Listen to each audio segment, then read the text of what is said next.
Hey guys, welcome back to another episode of Baby Ballers. In today's episode, we're going to cover all the latest updates in regard to the Korean national team's search for a new manager. It's been a while since our last video. There is a lot to talk about, so let's jump right into it. So guys, as a lot of you guys may already know, Jurgen Klinsmann is out as Korean national team manager. So the natural follow-up question that's on everyone's minds is who's going to replace Jurgen Klinsmann? After the firing of Jurgen Klinsmann, Chung Mong-gyu, the president of the KFA, assembled a new technical committee led by this man right here, Chung Hae-sung, who was tasked to look for Korea's new national team manager. So point number one, a permanent manager by March. The technical committee posted their stance that they wanted a permanent manager appointed by the March World Cup qualifiers against Thailand. That's a home and away match against Thailand in March. They said that the KFA favored domestic managers, and I think their line of thinking was that Korean managers would be able to better communicate with their players simply for the fact that they speak Korean, and they would be able to quickly establish order and organization and structure within the national team setup that was so lacking under Jurgen Klinsmann's tenure as our national team manager. Now names like Hong Mong-byo, Kim Ak-bom, Kim Gi-dong, and Hwang So-nong were being floated around by the KFA, but there was really a big problem with the names that the KFA wanted as the next KNT manager.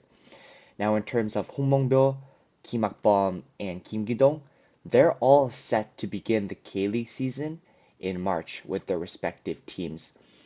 Kim Ak-bom and Kim Gi-dong are just starting with Jeju United and FC Seoul, respectively. And in terms of Kim Gi-dong, this guy worked all the way up as an assistant coach with the Korean national team setup. He worked so hard to make a Pohang team that had a limited budget, competitive year after year in the K-League, and he just moved to FC Seoul, where he has an incredible wealth of players, including the newly brought in Jesse Lingard. So this guy deserves a chance to manage a bigger team before he's thrust into the spotlight of the Korean national team. Hong Myung-bo, he's just trying to win a three-peat with Ulsan after winning back-to-back K-League titles, and he's in the quarterfinals of the Asian Champions League. I don't know if he would want to suddenly leave the professional obligations of Ulsan and the good feelings he has with the club, to lead the Korean national team that's in disarray right now. And in terms of Hwang So-nong, guys, he is the manager of our U23 team, and he has a very important tournament to prepare for, which is the Under 23 Asian Cup. And why is that tournament important? Well, we have to place in the top three in that tournament in order to achieve qualification for the 2024 Olympics in Paris. And it is absolutely imperative, considering the fact that there is military exemption on the line in that tournament for us to qualify. And for him to divert his attention between the U23 team and the national team, that's unfair to no one, including Hwang So-nong. So there's just been a lot of problems with every single candidate that's been favored by the Korean national team. And also, I think it's incredibly unfair for any candidate, any Korean candidate, to be thrust into this national team manager job. The vibes are so toxic right now. The level of attention that the national team is getting, not just from football fans, but the entire country, we've never seen it really this high. And the expectations, are immense with names like Sunny, Lee Gang-in, and Kim Min-jae leading this team. Every single game, the fans expect to win. So it feels like, are we throwing yet another Korean national team manager under the bus to ruin their careers and we're really expecting them to perform when we're not giving them the environment and the setup to perform. I really had my concerns about the fact that the KFA wanted to rush this appointment and favor, a domestic coach. Now, unsurprisingly, guys, K-League fans especially were furious, and specifically Ulsan Hyundai fans, because Hong Myeong-bo was said to be the leader amongst the names that I mentioned to take over as the national team manager, the spot that Jurgen Klinsmann left. And they were incredibly livid. They were protesting outside the KFA headquarters. And that leads us to point number two. The KFA changed their mind, guys. And this is a very, very recent update. Just yesterday, the new technical committee held their second meeting, but this time it was behind closed doors. Everyone expected them to push on despite the criticism and make progress towards hiring their domestic coach to take over the national team. But a little surprisingly, probably due to the intense scrutiny they were receiving, the KFA announced that they changed their mind and they will be hiring an interim manager for the March World Cup qualifiers, with the ultimate goal of hiring a permanent manager in May or June. And this is exactly what this article is mentioning. Now, point number three, what do I think and what do I want to see? I really don't know how I feel about this one, guys. On the one hand, I'm relieved because for the points that I mentioned already, I think appointing a manager in March would have been way too soon.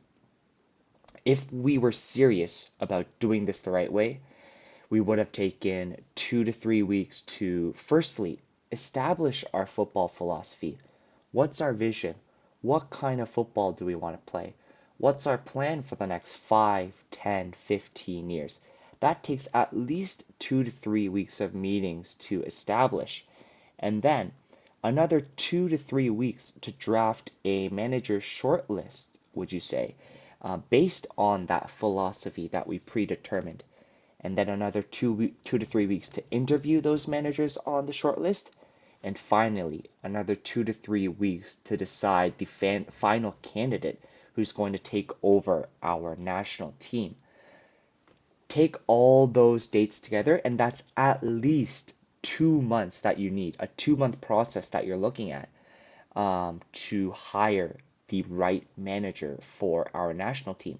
But they were trying to do that in 2 weeks. They were trying to find a band-aid to cover up Chung Mong-yu's intense scrutiny and really a lot of attention that he's been receiving from the public and politicians, name it. I think that this was an opportunity that the KFA thought that they had to divert attention from their president. But at least I'm quite glad that they changed their minds and they're looking to actually, hopefully, establish a process before hiring a new manager. So that's the good part. But at the same time, it's really sad because you can tell the KFA has no idea what they're doing right now. Like I said, guys, they were clearly trying to hire a domestic manager as soon as possible to take the heat off of Chung Mong-gyu. But they're so easily swayed by public perception that they couldn't even go through that. What kind of football association is so, heavily swayed by this public perception? Like, I think a good football association has to have a balance where, yes, they're taking into consideration what the fans want in terms of the football philosophy. What do they want to see? Attacking football? Do they want to see dynamic counter-attacking football? I think that's definitely reasonable in terms of taking into account. But being so easily swayed by football, the perception and the public, I don't think that's good either. I think you need to have a mentality where, okay, we've established, a vision, a philosophy, and no matter the adversities or the obstacles that we undergo during this process, we got to push through because that's the vision that we established. We can't keep switching our minds. And it's concerning to me that this is becoming a pattern. It's not this one situation where, oh, the vibes are so toxic right now that we are forced to change our mind and say, oh, we want an interim and then a permanent manager. No, this has been a recurrent pattern in the KFA's history. And I think that's really concerning to me going forward. But guys, returning back to the coming back to the current situation in terms of what I want to see, short term, I think interim manager wise, we shouldn't be touching any K League manager or Hwang Sonong, who really needs to focus on qualifying us for the Olympics. At the U23 level, anything can happen. We won't have Lee Gang-in for that tournament. There's so many good up and coming nations in Asia right now, especially at that youth level. Getting a top three place in this tournament is far from guaranteed. If we're knocked out in the quarterfinals, we're not making the Olympics, which is kind of crazy to think about. So he is untouchable for me. All the K League managers are untouchable. You just have to respect our domestic league and the success that it's and attention that it's getting from fans. So I wouldn't touch any of the managers there. I would take a look at currently unemployed managers like Cheong-soo, who recently managed Kangwon. He had a lot of success at FC Seoul as well. Maybe even at Park Hang-seo. Just a name to manage those two March World Cup qualifiers, get us back to a baseline for then the new manager to build upon. Then looking at permanent managers, guys, personally, I'd be open to everything domestic, foreign, counterattacking, possession based, whatever. But like I said earlier, and what I've maintained, let's take ample time to first establish a clear philosophy in terms of what we want Korean football to look like in the future. We need to assemble a comprehensive manager shortlist based on that and then go from there. And I know the KFA doesn't have a lot of money, guys. We just spent probably somewhere near 5 million US dollars to let go of Klinsmann and his staff. But still, honestly, we're a really attractive landing spot for managers right now. Names like Hervé Renard, Philip Koku, Senyol Gunesh, they've all expressed strong interest in managing us. And why wouldn't they? They get to manage a team led by international superstars like Son Heung-min, Lee Gang-in, and Kim Min-jae that's supported by the strongest, cast that we've seen in a long time. And we've seen, recently so many of our young players moving to Europe to take that next step in their careers. It used to be, two or three, but now it's dozens and dozens. So Korea is a really attractive, landing spot that way. And with all due respect to our fellow Asian countries that are making significant steps in their football development, because the 2026 World Cup is increasing their number of countries that can qualify, I think under a competent manager, our spot in the World Cup is all but guaranteed. So for a manager, you get to manage a promising team with international superstars and a spot that a World Cup spot that's guaranteed. Like that for me, for a guy like Senyol Gunesh, who's an older manager who's looking to revive his career or make one final push, or a Philippe Cocu or a Hervé Renard, who's really looking to make their name again on the international stage. It's really perfect for them. So I wouldn't discount our reputation in the international stage. And as long as we have the right system in place, I know that we can find a good manager to lead our national team. It's just all about patience, guys. It's all about the process, setting the right parameters, having the right system in place, and we go from there. Do I trust the KFA to set those in place? That's a whole nother question. But in terms of just the amount of interest that we're going to have, if we open up the process to all managers, all available managers, I think we're going to see a lot of intriguing names pop up in the future. Anyways, guys, that brings us to an end to this video. Thanks so much for watching. Make sure to like and subscribe to Beeping Ballers.